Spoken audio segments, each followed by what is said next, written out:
கீழக்கொட்டையூர் ஸ்ரீ ராமசாது.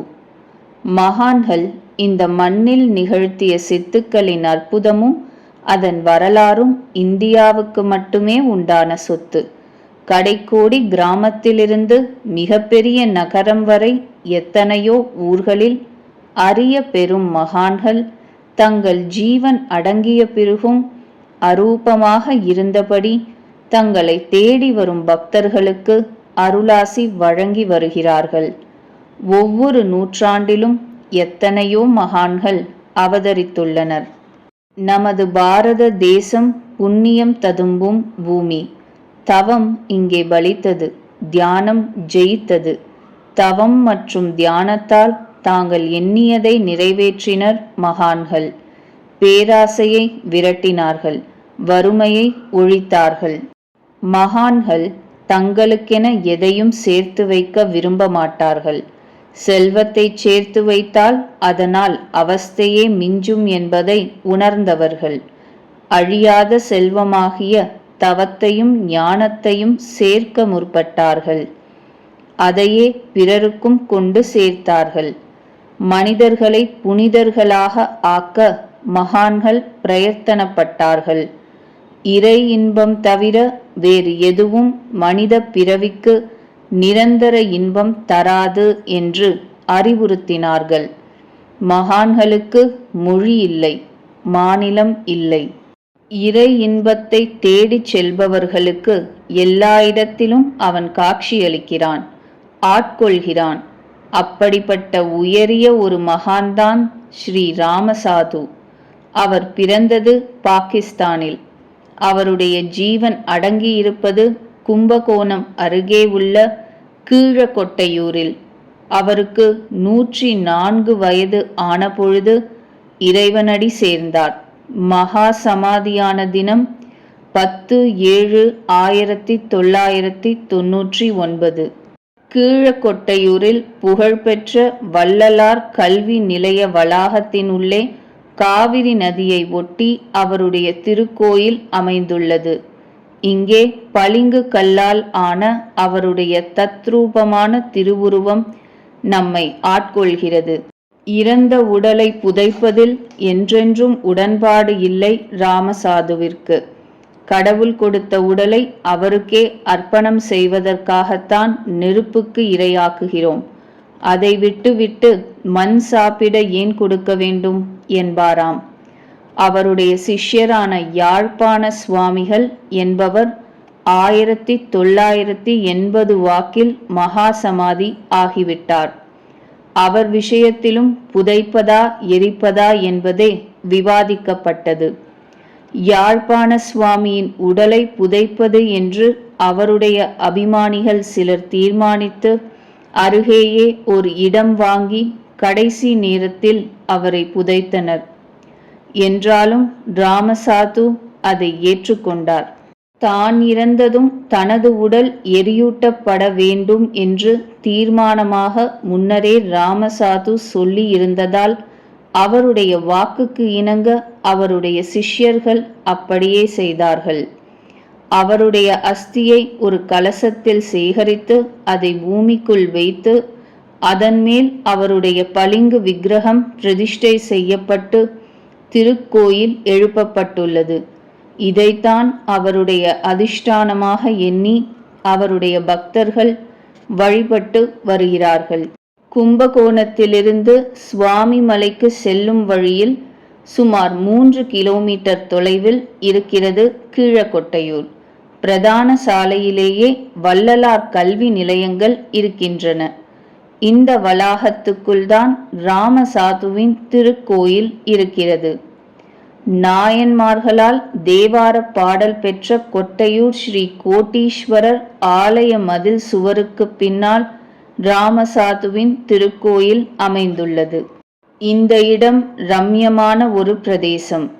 இவருக்கு பூஜை செய்யும் காலங்களில் வள்ளலார் இல்லத்தில் வசிக்கும் மாணவர்கள் பாடும் இறை அருட்பாக்களின் இனிமையும் மரம் செடி கொடிகளும் அதன் வழியாக வீசும் குளிர்ந்த காற்றும் அருகே சுழித்து கொண்டு ஓடும் காவிரி நதியின் குளிர்ச்சியும் குயில்களின் கூவலுமாக மனதை வருடுகின்ற சூழல். ராமசாதுவின் திருவுருவத்தின் முன்னால் பிரம்மாண்ட மண்டபத்தில் அமர்ந்து தியானித்து அவரை வழிபட்டுச் செல்லும் பக்தர்கள் அதிகம். பள்ளி வளாகம் ஒன்றுக்கு மிகவும் அமைதியான சூழலில் ராமசாதுவின் திருக்கோயில் இருப்பதால் அநேகருக்கு இது அவ்வளவாக தெரிந்திருக்க வாய்ப்பில்லை. பூஜை வேளைகளில் அடிக்கடி வந்து செல்லும் உள்ளூர் பக்தர்களும் நாட்டில் எங்கெங்கோ வசிக்கின்ற இவருடைய சிஷ்யர்களும் தொடர்ந்து வந்து கொண்டிருக்கிறார்கள். ராமசாதுவின் அற்புதங்களை அறியும் முன் அவருடைய ஆரம்ப காலத்தை சற்று நோக்குவோம். பாகிஸ்தான் பிரிவினைக்கு முந்தைய சியால்கோட் மாவட்டம் தேஸ்கா தாலுகாவில் உள்ள சேக்குவான் என்கின்ற கிராமத்தில் 1896 ஆண்டு பிப்ரவரி 14 பிறந்தார் ராமசாது. சுந்தர் தாஸ் என்று அவருக்கு பெயரிட்டனர் பெற்றோர். அவருக்கு காளிதாஸ் இந்தர்தாஸ் என்று 2 அண்ணன்கள். தந்தையார் பிண்டிதாஸ். தந்தையாருடைய தொழில் புரோகிதம் மற்றும் வைத்தியம். யுனானி வைத்தியத்தில் ஓரளவு தேர்ந்தவராக இருந்தார் பிண்டிதாஸ். புதல்வர்கள் இளவயதாக இருக்கும்பொழுதே பிண்டிதாஸ் காலமானார். இதன்பின் பிள்ளைகளை வளர்த்து ஆளாக்கும் பொறுப்பு தாயிடம் சேர்ந்தது. தந்தை சொல்லிச் சென்ற வைத்திய முறைகளை குடும்பத்தினர் பின்பற்றி ஜீவித்தனர். தாயாருக்கு தெய்வ பற்று உண்டு, ஆச்சாரம் மிக்கவர். அவர்களுடைய கிராமத்தின் வழியாக வைஷ்ணவி தேவி கோயிலுக்கு செல்லும் பக்தர்களுக்கும் மகான்களுக்கும் தன்னால் முடிந்த அளவு உணவு உடை கொடுத்து உபசரித்தார். இந்த கைங்கரியத்தில் பெரிதும் மகிழ்ந்தார். ராமசாது தனது பள்ளி படிப்பை முடித்ததும் ஆங்கிலேய இராணுவத்தில் சிறிது காலம் குமாஸ்தாவாக பணியாற்றினார். ஏனோ தெரியவில்லை, அவர் மனதில் சுதந்திர போராட்ட எண்ணம் தீவிரமாக தலை தூக்கியது. எனவே தனது வேலையை துறந்தார். லாலா லஜபதி ராய், வீர சாவர்கர் போன்றோரின் எழுச்சி மிக்க உரைகளை கேட்டு தனது 22வது வயதில் சுதந்திர போராட்டத்தில் ஈடுபட்டு சிறைவாசம் அனுபவித்தார். ஜாலியன் வாலாபாக் படுகொலையை நேரில் பார்த்திருக்கிறார். ராமசாது இறை உணர்வோடு ஆன்மீக பாடல்களை அழகாக பாடுவார். சிறந்த நாடக நடிகரும் கூட. இராமாயண நாடகத்தில் ஹனுமானாகவும், மகாபாரத நாடகத்தில் விதுரனாகவும், சிவலீலா நாடகத்தில் சிவனாகவும் நடிப்பார். நடிக்கும் பொழுது பாத்திரத்துடன் ஒன்றி பரவச நிலையை அடைந்து விடுவார். தாயை போலவே சாதுக்களும் மகான்களுக்கும் பணிவிடை செய்வதில் தன்னை அதிகம் ஈடுபடுத்தி கொண்டார். அவருடைய 24வது வயதில் அமீர் கவுர் என்பவரை திருமணம் செய்து கொண்டார். இனிமையான இல்லற வாழ்க்கையில் கௌசல்யா என்ற பெண் குழந்தை பிறந்தது. இந்த காலகட்டத்தில் ராமசாதுவின் அண்ணன்கள் இருவரும் வாழ்வை துறந்து சந்நியாசம் ஏற்றனர். எனவே சகோதரர்களின் மகள்களையும் தன் மகள் போலவே பாவித்து வளர்த்து வந்தார். சகோதரர்கள் இருவரையும் இறைப்பணியில் ஈடுபடுத்திய இறைவன் ராமசாதுவை மட்டும் விட்டு வைப்பாரா என்ன? ஞான மார்க்கத்திற்காக இந்த உலகில் அவதரித்தவர்கள் நீண்ட நாட்களுக்கு இல்லற வாழ்க்கையில் இருக்க முடியாது. கனிந்த பழம் மரத்திலிருந்து தானாக விழும். அதுபோல் பக்குவப்பட்ட மனம் தானே ஞான மார்க்கத்தை அடைய துடிக்கும். ஒரு கட்டத்தில் ஞான மார்க்கம் அவரை இழுத்தது. குடும்ப வாழ்விலிருந்து வெளியேறினார். தனது ஆன்மீக தேடலை துவங்கினார். என்றாலும் தன் குடும்பத்தை ஒரு நாளும் தவிக்க விட்டதில்லை. குறித்த காலத்தில் அவர்களுடைய தேவையறிந்து அனைத்தையும் முறையாகச் செய்தார். இளமை காலத்தில் அனமானந்தர் என்ற துறவியை ராமசாது சந்திக்க நேரிட்டது. ராமசாதுவின் ஆன்மீக தேடலுக்கு சிறந்த வழிகாட்டியாக இருந்து ஊக்கமளித்தவர் இவர்தான். பின்னாளில் புண்ணிய யாத்திரை மேற்கொண்ட பல தலங்களை தரிசித்து வந்தார் ராமசாது. பூரி ஜெகந்நாதர் கோயில் பிராகாரத்தை வலம் வரும்பொழுது பூஜ்ய ஸ்ரீ பரமானந்தர் என்கின்ற சாதுவை தரிசித்தார். அவரை பார்த்த மாத்திரத்திலேயே இவர்தாம் நம் குரு என்று தெளிந்தார் ராமசாது. இதே அனுபவத்தை அந்த குருவும் உணர்ந்தார். இப்படித்தான் இருவரும் குரு சிஷ்யர்கள் ஆனார்கள். 1929 குருநாதர் பரமானந்தருடன் சென்னை வந்தார் ராமசாது. அதன்பின் இருவரும் பாத யாத்திரை புறப்பட்டு கும்பகோணம் வந்தடைந்து சக்கர படித்துறை அருகே ஒரு மண்டபத்தில் தங்கினர். சிஷ்யனுக்கான இடம் இதுதான் என்பதை குருநாதர் உணர்ந்தார். சில யோக வழிமுறைகளை ராமசாதுவிற்கு உபதேசம் செய்துவிட்டு ராமேஸ்வரம் புறப்பட்டார். ராமசாது கும்பகோணத்திலேயே குடிகொண்ட கதை இதுதான்.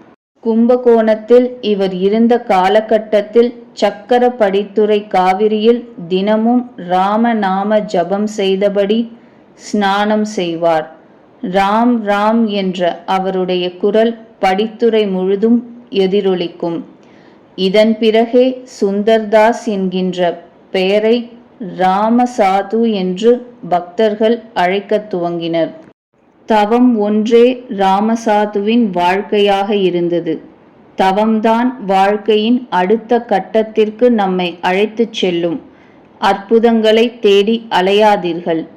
நாம ஜபம் செய்து நாட்களை புனிதமாக்குங்கள்.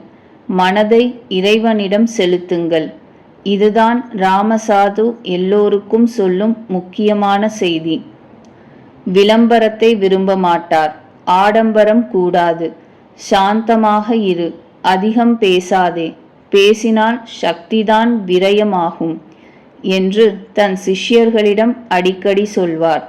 கும்பகோணத்திற்கு வந்த புதிதில் ஆடம்பரமான இடத்தில் அவரை தங்க வைப்பதற்கு பலரும் ஆர்வமாக இருந்தனர்.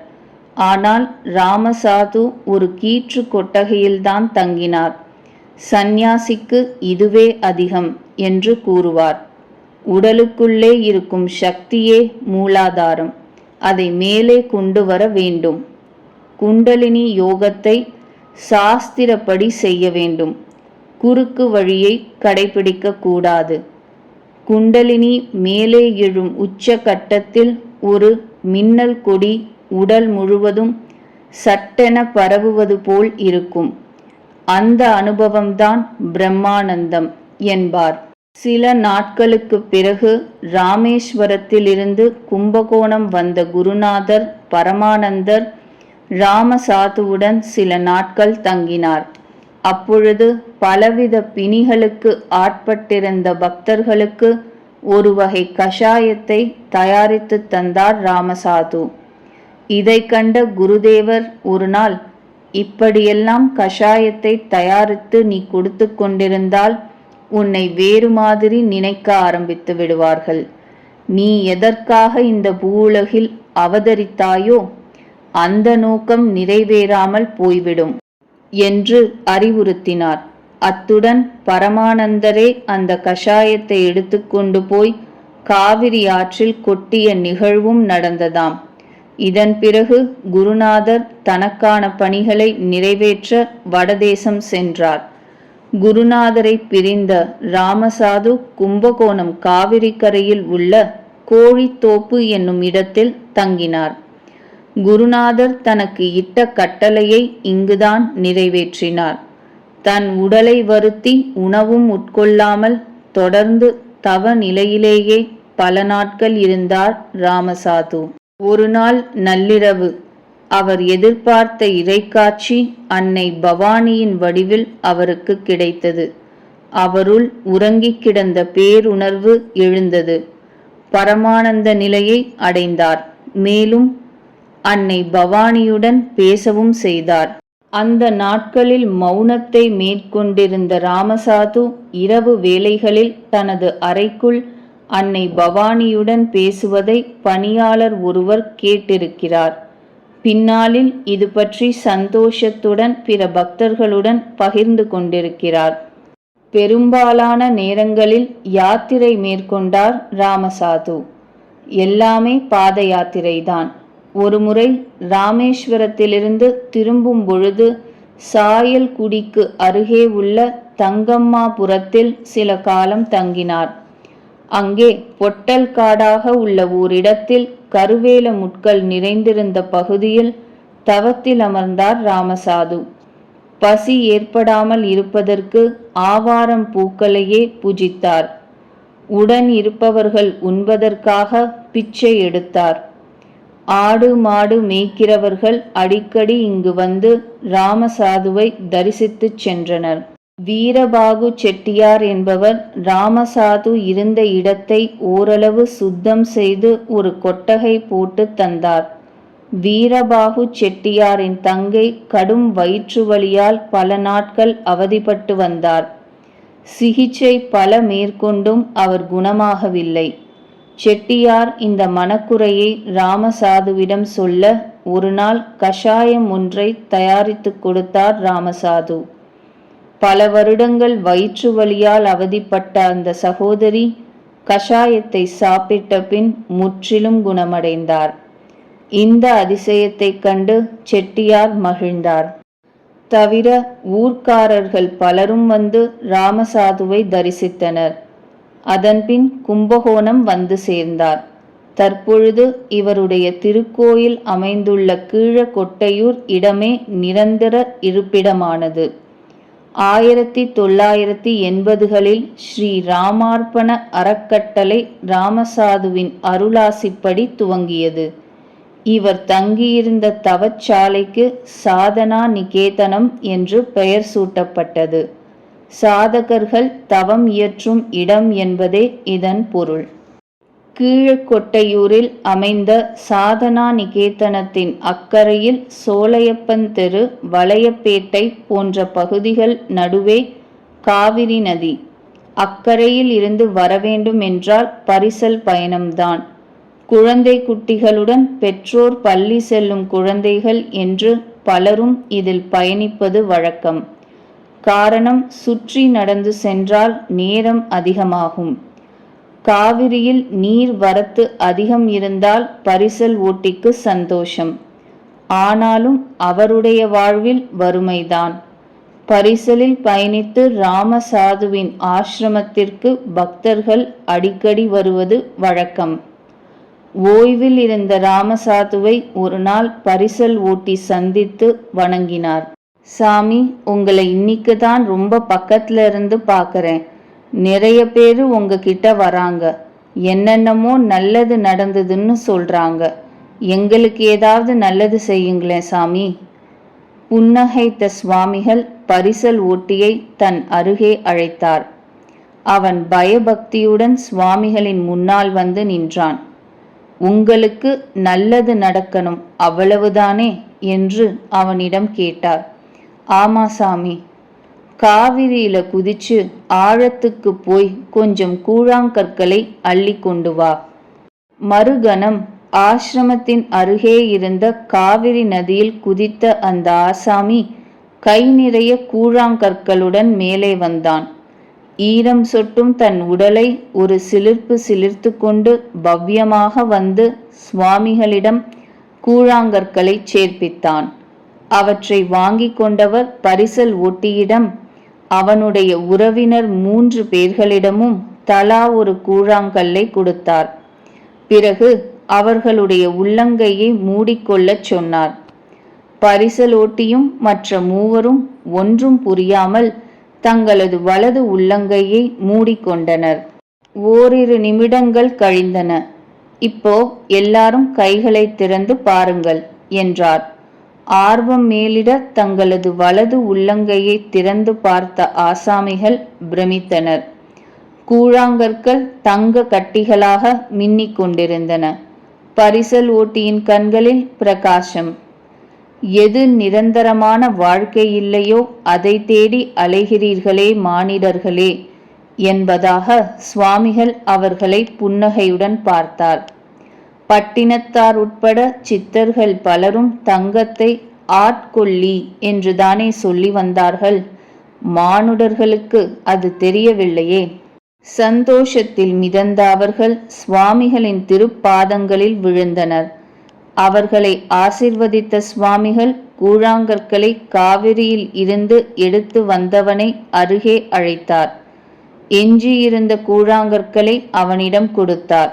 மீண்டும் அவன் முகத்தில் பிரகாசம். இவை அனைத்தும் தங்கமாகிவிடுமோ என்று மற்றவர்களும் ஆர்வமாயினர். ஆனால் சுவாமிகள், இந்த கற்களை எங்கிருந்து எடுத்தாயோ அங்கேயே கொண்டு போய் சேர்த்துவிடு. நதிக்கு சொந்தமானவை நதியிலேயே இருக்கட்டும். கிடைத்ததை வைத்து நிம்மதியாக இருங்கள் என்றார். காவிரி ஆற்றில் மூழ்க இருந்த பக்தர்களை தன் இடத்தில் இருந்து கொண்டே சுவாமிகள் காப்பாற்றியது அதிசயமான ஒரு நிகழ்வு. சேது அம்மாள் ராமசாதுவின் தீவிர பக்தை. ராமசாதுவிற்கு அதிகாலை நேரத்தில் தினமும் காப்பி எடுத்து வந்து தருவதால் இவரை காப்பியம்மாள் என்பார்கள். ராமசாதுவின் காலத்தில் அவருக்கு அருகில் இருந்து கொண்டு செய்யும் பேறு பெற்றவர். சுவாமிகளுடனான சிலிர்ப்பான ஒரு அனுபவத்தை நம்மிடம் பகிர்ந்து கொண்டார். என் மகள் கற்பகம் மற்றும் பேத்திகள் கார்கி, கன்யா ஆகியோருடன் பேருந்தில் ஓரிடத்திற்கு பயணப்பட வேண்டியிருந்தது. நான் எப்பொழுதும் வணங்கும் ராமசாதுவிடம் முன்னதாக ஆசி பெற்று செல்லலாம் என்று ஆசிரமத்திற்கு போயிருந்தேன். என் மகள் மற்றும் பேத்திகளிடம் ஒரு குறிப்பிட்ட நேரத்தை சொல்லி மூவரையும் ஆசிரமத்திற்கு வரச் சொன்னேன். எனது வீடு அமைந்திருக்கும் சோலையப்பன் தெருவுக்கும் ஆசிரமம் இருக்கும் கீழக்கொட்டையூருக்கும் நடுவே காவிரி நதி ஜோராக ஓடிக்கொண்டிருக்கும். பகல் நேரத்தில் பரிசல்காரன் இருப்பான். மற்ற நேரங்களில் நீச்சல் தெரியாதவர்கள் அந்த நதியை கடந்து வருவது சாதாரண செயல் அல்ல. சில நேரங்களில் ஆற்றில் வெள்ளம் கரை புரண்டு ஓடும். எனவே என் மகள் மற்றும் பேத்திகளிடம் சீக்கிரம் சென்று விடலாம் என்பதற்காக ஆற்றை கடந்து ஆசிரமத்திற்கு வந்து விடாதீர்கள், சாலை வழியாகவே நடந்து வாருங்கள், போதிய அவகாசம் எடுத்துக்கொண்டு வீட்டிலிருந்து கிளம்புங்கள் என்று ஏற்கனவே சொல்லியிருந்தேன். ஆனால் என் பேத்திகள் என்ன செய்தார்கள் தெரியுமா? வீட்டிலிருந்து கிளம்புவதற்கு தாமதம் ஆகிவிட்டதால் ஆற்றை கடந்தே வந்து விடலாம், நடந்து சென்றால் தாமதம் ஆகும் என்று முடிவெடுத்திருக்கிறார்கள்.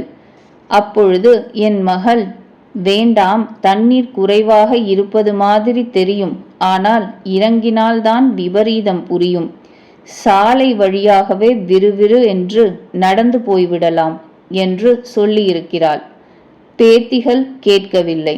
இளரத்தமாயிற்றே. ஆற்றில் இறங்கி நடக்க ஆரம்பித்திருக்கிறார்கள். கொஞ்ச நஞ்சம் இருந்த வெளிச்சமும் சுத்தமாக விலகிவிட இருள் சூழ்ந்தது. ஆற்றில் தண்ணீர் சுழித்து கொண்டு ஓடியது. காவிரியில் தண்ணீர் கொஞ்சமாக இருப்பதாக அவர்களாகவே நினைத்து கொண்டு விட்டார்கள். ஆனால் ஆற்றில் அபரிமிதமாகவே தண்ணீர் ஓடிக்கொண்டிருந்தது. வேகமும் அதிகம். அவர்கள் பாதி ஆற்றை கடப்பதற்குள் கழுத்தளவு தண்ணீர் வந்துவிட்டதாம். பேத்தி கார்கி ரொம்பவே பயப்பட கற்பகமும் கதிகலங்கி விட்டாளாம். கன்யா கற்பகத்தை கட்டிப்பிடித்து கொண்டு அழ ஆரம்பித்து விட்டாள். இருக்கிற சிரமம் போதாதென்று ஒரு வண்டு வேறு அவர்களை சுற்றியே பறந்து கொண்டிருந்ததாம்.